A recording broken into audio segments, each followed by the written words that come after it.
Does this thing enhance or hinder the humanity of our service? Does it enhance or hinder, in particular, meaningful human interactions between patients and clinicians? And I think, we all know, we've heard a number of the stories from Simon as well today, that too often our technology in particular, but also, to be honest, how we currently have designed and deliver our services, get in the way of that humanity.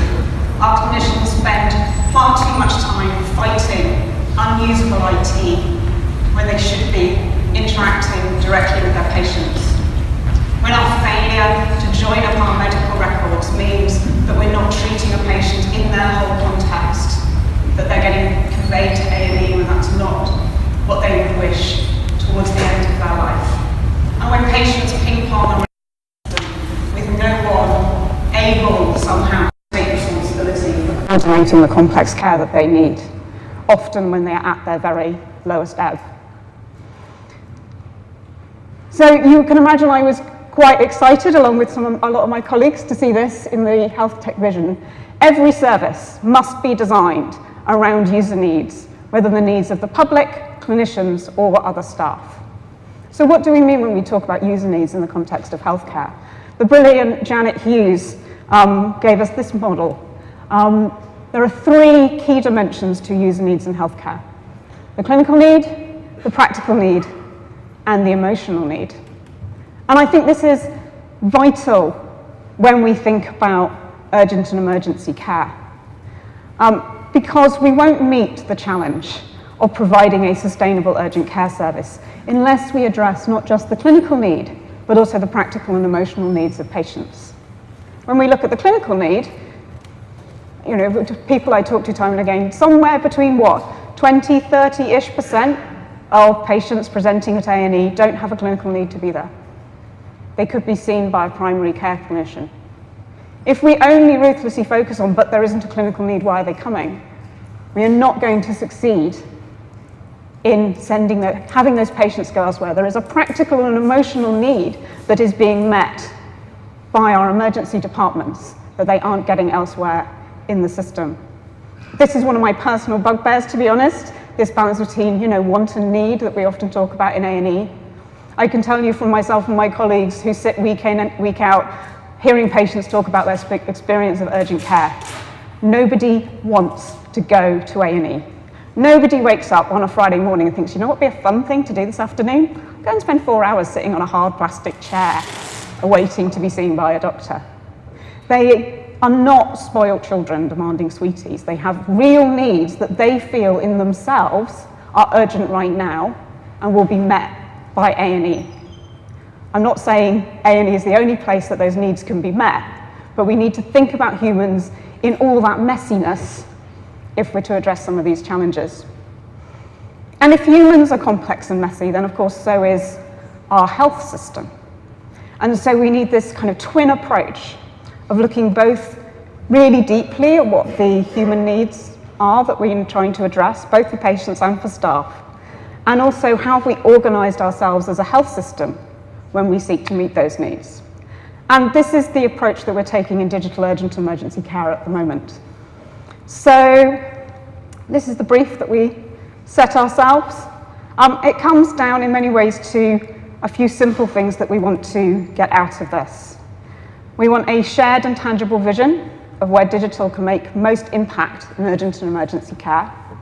And to keep ourselves really honest here, a roadmap to deliver that over the next 2 to 3 years. We said if we look at 5 or 10 years, we're going to come out with another happy, aspirational, won't it all be brilliant blue skies if we get over there.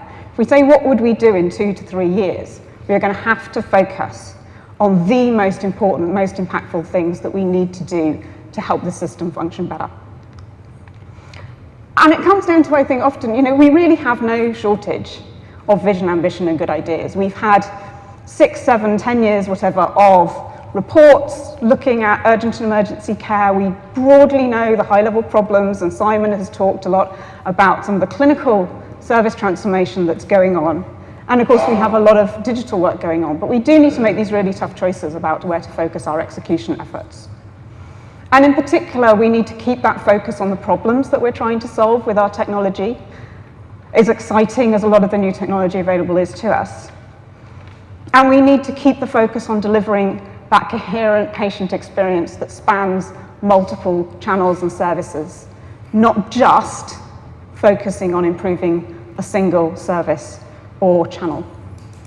So as I said, we are working in partnership with FutureGov to deliver this. We are a blended multidisciplinary team. The blues are NHS people, the pinks are FutureGov people. As you can see, we've got designers, technologists, clinicians in there. And I'm going to hand over to Dom to talk a bit more about how they work and how we're working together. Hi, thanks for having me.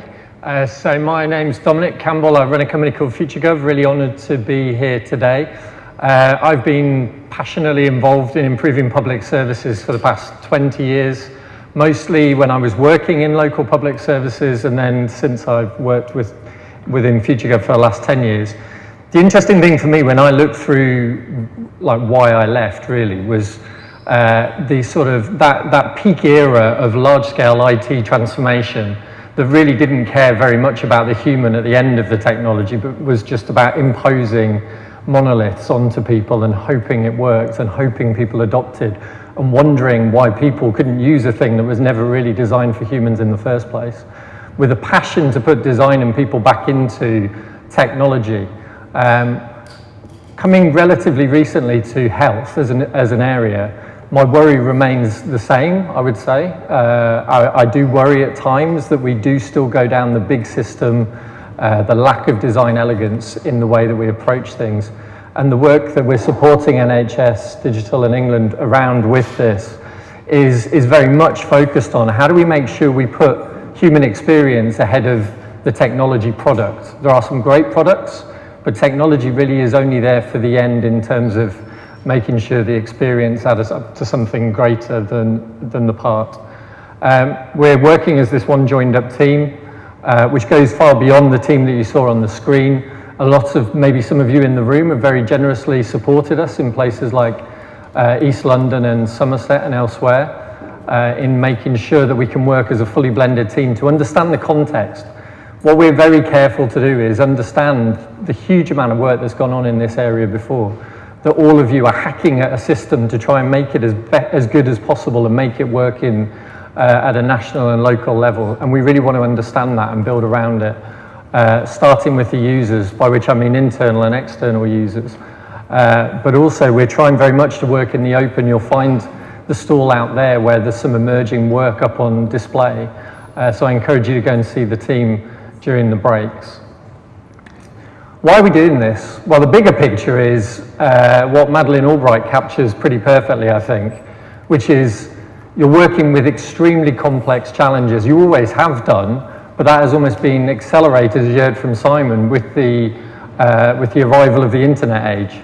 And it's become exponentially more complex, the way that you need to address the challenges you're facing.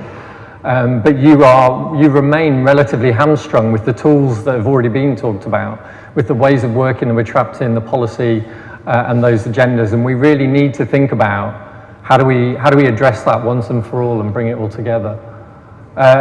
In terms of what a digital age organisation looks like, Tom Loosemore, who was one of the founders of Government Digital Service, has pretty much nailed it, and there's no point really trying to iterate it, to be honest, because that's kind of the answer. Unfortunately, digital has become a bit of a synonym for an app for that, or if you're inside the organisation, an ugly piece of technology, neither of which are true. As you can see from his quote, it is very much about a culture, a way of working, an operating model, as much as it is about the technology that drives it. And we've really got to think in that way. I find digital increasingly difficult as a phrase because it does mean technology to a lot of people, but we have to transcend that and think wider. And in our opinion, it's become increasingly clear with the agenda of NHSX and others, actually digital urgent and emergency care has the real opportunity to be that digital leader within the NHS. We're seeing lots of opportunity, lots of passion and lots of engagement to make that difference. As I say, what we really need to be thinking on, if you look if you look at the way that GDS are talking about service design, and I really agree with a lot of what Louise Down talks about, it is really about understanding what do we have at our disposal and restructuring it, reordering it. I don't mean restructures, but putting it together in a different order that makes the most of the experience and really meets the needs of the users. And that means actually thinking in 3 dimensions simultaneously. How are we working? What is the service experience for both staff and patients? And then what technology is needed to deliver that? So it's about the whole of the service, not just a digital service, which is again something that I think we have to evolve into much more explicitly in the NHS. I think too often those 2 things are going down twin tracks. As a relative newcomer, having CIOs and CCIOs is almost a structural manifestation of that in many respects. And I think we have to start joining those 2 sides of the equation up. But really importantly, we have to think about backstage, you all, the staff, the people running it, and front stage, and how both of those things get equal time and attention, because one way or the other, that bad experience will pop out at the other end for either the patient or you as staff, if we don't think of it as one and deal with it as one. And so that's very much how we're focusing on the project right now. How do we ensure a really great front stage experience for all users, all patients? How do all staff get the best possible seamless support that they need to do their jobs? And what are the enablers that underlie all of that, which you'll hear later from Hadley and others, I'm sure. Overall though, the main thing to think about is, above all else, as I don't need to tell you, you are the ones in control of this service. You are the ones who every day are making those decisions that deliver change and make improvements. And it is that radical way of working. It's thinking very differently, how we come together in very wide multidisciplinary teams to make this work even better through technology, design, clinical expertise and other things. That is super important and vital to the success of the work that we're part of. Sophie? Yeah, so I thought, okay, we've given you a bunch of, inspiring theory. Let's just really quickly whiz through what this actually means on the ground in practice. Let's get a bit practical. One of the key outputs of this kind of user-led discovery service design process is mapping and models. These are incredibly powerful tools for understanding, communicating, and decision-making. I know lots of people in this room have been in the urgent and emergency care system for a very long time. You probably understand pretty well what's happening, but we need to communicate this to our new digital colleagues, people like FutureGov coming in, so they can help us with this transformation process. And mapping and models, they very much, this slightly complex quote, but simplifying the overwhelming complexity of reality by identifying certain aspects of the situation as critical. So the kind of artifacts that we're producing, they don't look exactly like this because we are dealing with massive complexity.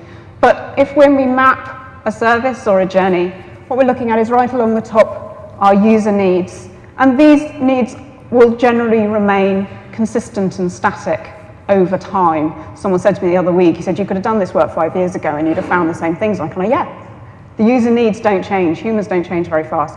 What changes is how the service is being delivered underneath. Exactly what are people doing? Are they doing this through digital or something else? And what is the system doing? And where are the pain points as well as the things that are working well within that system? And when we set this all out as a map, it enables us to really clearly see both where we should be working tactically on fixing a specific problem, but also start to talk about what are those systemic enablers that if we put them in place will start to hit off a whole bunch of problems right across the system. And of course in healthcare we need to marry this with mapping our ecosystem, what are all the different levers that exist within it. We've talked already about tariffs today that affect how the system is created. I'm just going to share with you now just a little snippet of some of the work the team are already doing. It's still quite high level and early. Do, as Dom said, take the advantage in the break to see it in more detail. So we've been talking about the journey that I'm sure you're all familiar with in urgent care. This combination of who can help me, what help do I need, and what help do I get? And the kind of journeys we hope we are creating as a service are like this. I decide that the urgent treatment centre can help me, I get my money intervention, and boom, I'm done, brilliant. Or perhaps they look like this. I call 111, they refer me beautifully direct booked into an out-of-hours GP appointment. He gives me a prescription for the thing that I need, and I'm sorted. Unfortunately, even with all these changes to our services we've already put in place, an actual patient journey still looks like this. This is from someone we've talked to just in the last few weeks, and you can see how she has ping-ponged around all these services. And in some ways, this journey is a success. She never actually ends up in A&E, but nonetheless, she's being passed from pillar to post between these different services that can meet her urgent care need. And so on top of this, as we go through, we'll start to be able to layer up where are the costs, where are the incentives in the system, where could digital, whether that's a digital thing she could have used or the systems that staff might have used, the data, the interoperability that would have meant perhaps that this mad ping-ponging didn't happen. So yes, as I say, come and hear the story so far downstairs. Diane is frantically signaling me from the back, kind of, we're already overrunning, so I'm going to wrap up there. I imagine we don't have time for questions right now, but do, as I say, come and see us in the break, and it'd be brilliant to chat to you all. Thank you very much.